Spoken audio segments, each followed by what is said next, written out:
Hello everybody and welcome back to World of Warships Legends. My name is Spartan Elite 43 and tonight we are back in the Shima and we are actually in a division with Mr. The Monk 52. If you guys don't remember, the other day me and Monk decided to join each other on stream. I joined his stream is what I mean, and we had a good time. We did, we really did.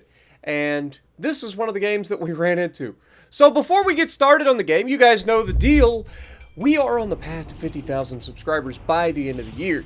So if you guys haven't yet subscribed, go ahead and punch that subscribe button. Be a part of something great.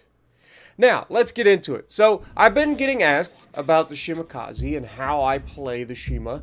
And I generally play the Shima as more of a support role. Do my job. You guys know the deal. Go out, try to spot early.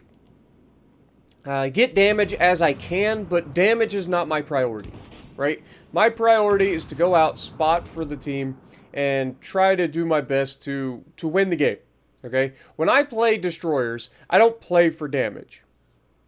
This game is going to be the opposite of that. Not only am I playing for damage, I am actually, like, I do spot for the team, don't get me wrong, and I get a good amount of damage in this match, but I don't get rewarded for it. And that's the thing that worried me in this one. I don't know if it's because my team just did really, really well. Or if it's just the fact that, like, the better I do in a destroyer damage-wise, the less XP I actually earn. Now, remember, like I said, I normally go for the destroyer early. And I try to spot for the team and get into a position. But pretty early on, I'm going to recognize that there's just nothing here to stop me from pushing forward. The only thing that's here, the closest thing to me, is the Sovietsky Soyuz. So, we have nothing to dissuade us from ruining this team. And by ruining this team, I do mean getting into a position to where we are completely and utterly going to dominate this team. And there's nothing that they can do about it. Watch what we're about to do. So first, right off the rip, we get a torpedo hit on the Sovietsky Soyuz. 21,000 total damage. Forces him to burn a damage con as well. But because there is nothing here to stop us, this man is going to have the unfortunate time of just sitting here and waiting for my torpedoes to reload. Now, I'm trying to move into a position so that I can easily disappear, just in case something happens. But nothing's going to happen. This Sovietsky Soyuz should have went to the inside here. That would have been his best play. He already knows that there's a destroyer out here because he already took a torpedo, right? Because he just sits here in the gap, I don't know if he just didn't realize that I was going to push forward, but when there's nothing to stop a destroyer, you should always assume that they're coming to kill you. Like, just straight up. Now here, we're going to cover all the bases. We cover the reverse because we know he's probably going to reverse. And then we go ahead and drop the last set out front just in case he freaks out and goes forward. I've been on the receiving end of this a couple of times where I think I have a guy dead to rights and he just decides to change his mind. And that screws my entire launch up. But from 6 kilometers, 7 kilometers, missing 15 torpedoes is very difficult. Okay? Even for a potato like me. This guy's dead. There's no chance he survives this. It's just GG. It's just GG. Bonk, bonk, all his health gone. And just like that, we have 80,000 hit points of damage. And our first dev strike. So now, we're going to move forward. We're going to try to grab their base. But, normally I would jump into the base here. Okay? That's what I would normally do. And the reason I do that is because it forces the enemy to come back to me. What does this create? This creates a situation in which the enemy is going to do something stupid, like turn broadside in front of the rest of my team. That's what I would normally do. I'm not going to do that in this situation. The reason being is I don't want to let these dummies know that I'm here. Because they have yet to do anything smart. They're just sitting in their spawn, bow in, hoping for the best. And if I can get alongside the base and not trigger the warning that, hey, there's a destroyer here, there's a good chance that I absolutely ruin these guys. And so that's the goal. Now, they just watched their teammate get dev struck by torpedoes. So all of these guys should know that there's a destroyer coming around the backside of the base. They should. Do they?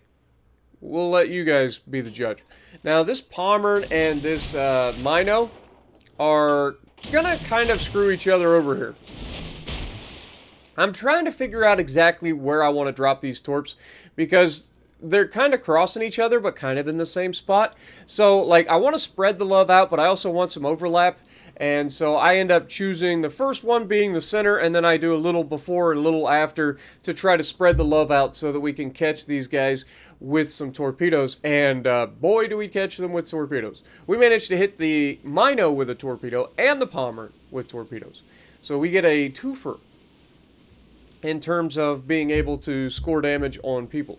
And you can see the Mino's setting up in a smoke screen, and I'm just chuckling at this point because I'm like, I already know what's coming. He doesn't, but I do. You sit in a smoke screen, and yeah, there you go. Pommern just took a hit, and wait for it. And there's another hit from the Pommern, and we also hit the freaking Mino. You can see the Mino there has no health left. So here, I'm spotting him outside of his smoke. He's going to try to reverse into the smoke, I believe. But these guys are in trouble. And again, rather than jumping into the base and forcing everybody to turn back, at this point I am in a position where I'm just going to go forward and go after the enemy Yami that's sitting back here bowing to everybody. Because he's the easy damage, right? We're up to 122,000 damage done. The Yami is looking pretty comfortable. We've done enough to ensure our team is probably going to win this. We flushed everybody out. The Pommern is now charging forward. He's outside of our torpedo range. The Yami over here is inside our torpedo range, but he's starting to turn away. So, again, we're going to try to launch these torpedoes in a spread. We don't want to stack them too much. Just trying to guess what he's doing here. You can see I'm expecting a right turn. And then I'm like, okay, well, maybe he goes left here too. So we're going to give a little bit of an overlap on both sides of the cone again. And then I kind of just like, maybe not. You know, I check back over to see how Monk is doing. Monk is getting into a fight with the Pommern. Pommern goes broadside to him. So he's not long for this world. And at this point, I just start firing. I do drop the torps down the pipe, expecting, like, he's probably going to turn at some point. We're probably not going to get a lot out of this, but with the spacing between the torpedoes, I'm hoping that he triggers a damage con if we get one hit. There it is. There's the flood, so that's guaranteed damage con, right? Well, the Japanese have a short duration damage con, meaning he's already back on damage con cooldown, so if I get another hit, and I do, there's the perma flood. So this guy's screwed. Even if he didn't have everybody shooting at him currently, like I'm shooting with my guns, the friendlies are shooting with their guns, and we are also flooding him to death. Like, he's done. And we get a fire just for the fun of it. And we end up with 171,000 damage done. Pommern, still very low health. He's still alive, though.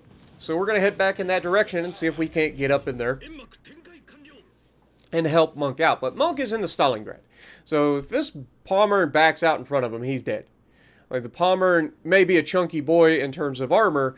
It's not going to be chunky enough with that little bit of hit points if he backs out broadside in front of a Stalingrad. But there's also a battleship here as well. And our battleship's going to get a good shot on him and takes up most of his health, leaving him just enough for Monk to go ahead and finish off. So there's a little hint. Normally I don't play for damage, but in this particular instance I was just kind of going for it. And we do a lot of damage, we do a lot of spotting, and we still get third on the team. So Yami, well done to him. Monk in the Stalingrad, well done to him, and then us coming in third on the team. And I guarantee we did more damage than both the other guys that did better than us on the leaderboard. So let me know what you guys think. I know it's a quick one, and if you like what I'm doing, punch the like button, leave a comment below, subscribe to the channel if you haven't already, and as always, I will see you in the next video.